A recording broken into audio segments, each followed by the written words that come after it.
Just like say the least. No, the doctors signed him off. They just pushed it to the side and. Yeah, they'll have to reset the nose. So but he's definitely broken. Yeah. What's the injury with the foot? Listen, it's just in camp he had a bit of a problem with his foot. But what is the problem? I don't know. Maybe a stress fracture. But it was maybe a stress fracture, but it was nothing that was going to keep him out of the fight. He had to adapt his training. That was all. At least it wasn't a toe. No, it wasn't a toe. Don't get him stuff. Wait, you like that? Wait, sorry, was it a stress fracture though, or which foot? Right foot. Right foot stress fracture. So is that why? Would you attribute that to the weight loss not being coming off? Yeah, I mean, he couldn't do certain things for a small period. He could still train. He could still spar. It wasn't that it was going to keep him out of the fight, but he just had to adapt. But there is no one more professional than Scott Quigg at making weight, at training, at everything. And it devastated him that he couldn't make the weight because he got so much criticism back home. Because British fans are a little bit like that. They love to jump on you when you've done something wrong. And I just hope tonight they watch that performance and give him the respect that he deserves, because he apologised for not making the weight. It was very unprofessional and it was very out of character for Scott Quigg. But he backed it up with a performance that he went above and beyond the call of duty. Eddie, that said, why didn't he do a second day weigh-in to even out the score? Because a lot of times when a guy doesn't make weight, they say, you know what, all right, there may have been a legitimate reason. But I've also seen other situations where you do a morning of weigh-in to balance the scales. Your guy was a welterweight tonight. Is that really a fair fight? No, well, it wasn't a welterweight tonight. Because 142. No, you don't have a welterweight tonight. There's no one in a weight class that's the same weight tonight. That's ridiculous. Right, but your guy was 142. Yeah, but he weighs 140 every time he fights. So he was £2 over. Is that when he makes weight? Because one guy had to make. So you're saying that you think that Oscar Valdez had an easier time with what he had to do, stretching himself out the last couple of pounds of the toughest. Hold on, Steve. Our boy had to go for a camp with a stress fracture in his foot trying to make weight. Right. He was in a terrible physical condition on the scale trying to make weight. Trust me, it was no benefit to him having that camp that he had and stripping himself down to try and make weight yesterday. So Eddie, you'll be consistent. The next time one of your fighters has a guy that doesn't make weight, you'll say, you know what, we don't need to have a morning of weight. Every situation is different. And my job is... Yeah, your situation... Sure, because here's the thing. The guy has a broken jaw. It was a rough fight. I congratulate both guys. I like Sky. But I do think it's a little bit of an imbalance when one guy makes weight, right? One guy doesn't. Your guy didn't come close. But that's the other thing. Yeah. So now when you weigh in again, one guy has to kind of stretch himself to make the last couple of rounds. You need to speak to the commission and maybe get some rules in place. The situation is, we were asked to weigh in on Saturday. Scott Quigg said, I'm not doing it. Okay. Okay. Right, listen. Do I think that's right or wrong? I don't think it was wrong of Top Rank or Valdez's team to request it. It's very normal to request a second day weigh-in in that instance. Scott Quigg said, you know what? I've had the worst camp going. I've stripped myself down to make this weight. To be honest with you, if the fight's off, the fight's off. Right. Well, the last thing, I don't want to hijack this whole thing. So would you have had a problem but if that's the delayed. Espinoza camp? Okay, you're right. I like this. If Valdez would have said, you know what, okay, you don't want to do it, walked away, would you have been okay with that? Would you have understood their reasoning if that was the decision? Having known what they probably knew, I would have been very surprised if they walked away from the fight. Okay, fair enough. Having known the camp, because they knew the camp that Scott Quigg had.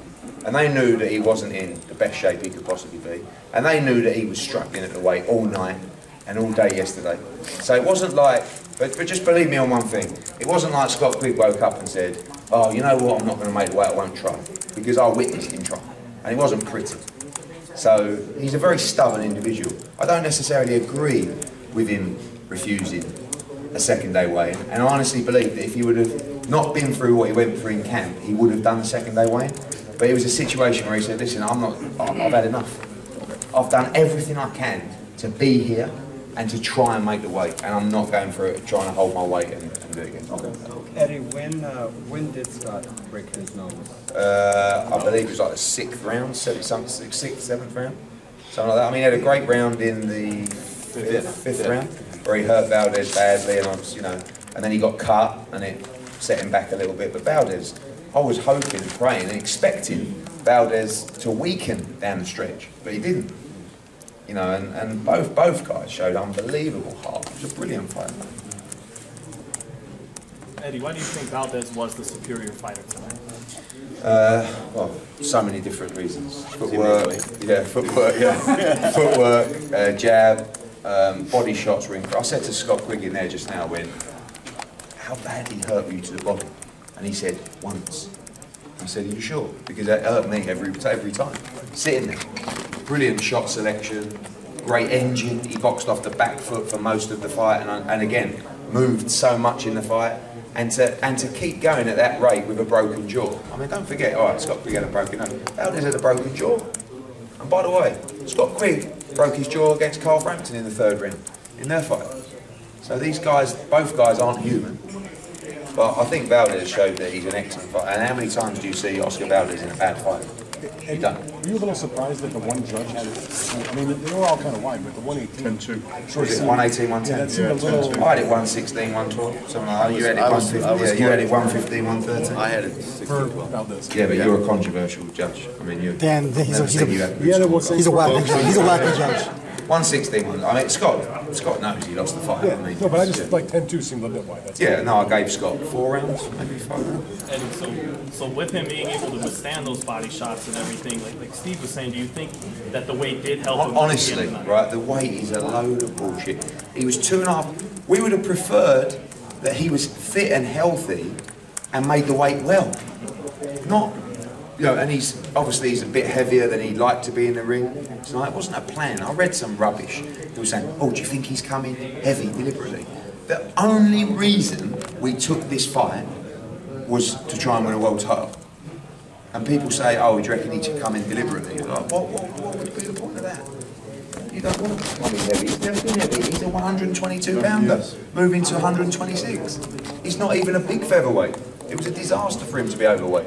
And he was too heavy tonight. But no one has a perfect camp. Despite what people say, everybody has injuries in camp. I'm sure Valdez hasn't probably had niggles and injuries in his camp. But you go through it, they both did. And it was a fair fight, and the better man won. Did these fights, like Luke Campbell losing that tough fight to Linares and then Quigg tonight, does that deter you at all from continuing to come to the United States?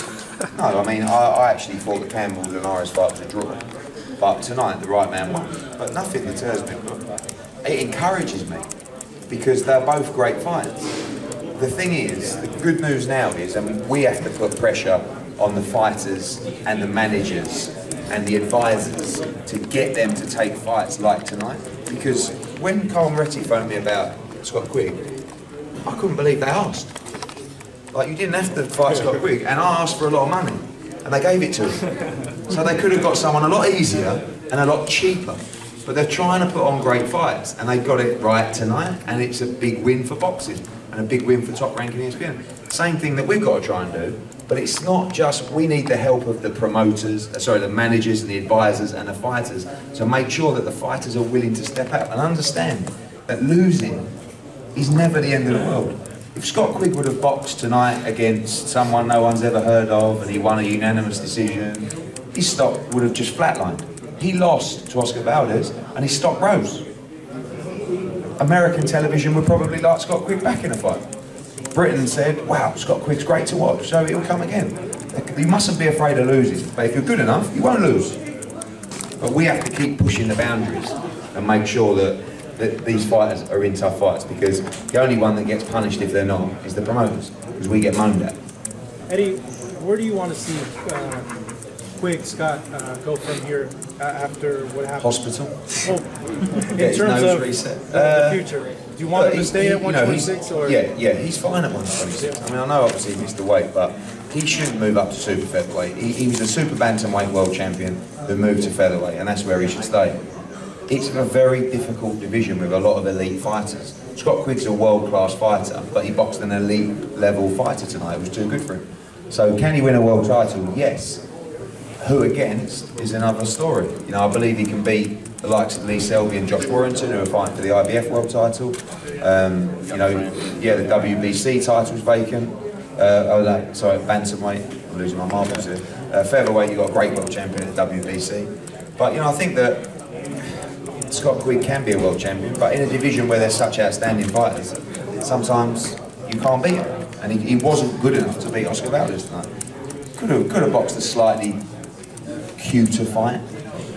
Wouldn't have got as as much praise. But you know, he wasn't good enough for Oscar Valdez tonight. Eddie, it seems like Valdez's jaw is broken. Did Scott know that at any point? Did he... Not really. I told him after the fight. He seemed a bit surprised, but he's had a broken jaw himself. The mouth was bleeding a lot. Scott Quigg had a bad cut on his eye as well, which wasn't helping him. He obviously broke his nose. So both guys were, you know, handicapped in the fight, and no one cared. That was the remarkable thing about it, you know, that they were both injured badly and handicapped in the fight, and they both carried on even harder than they did before.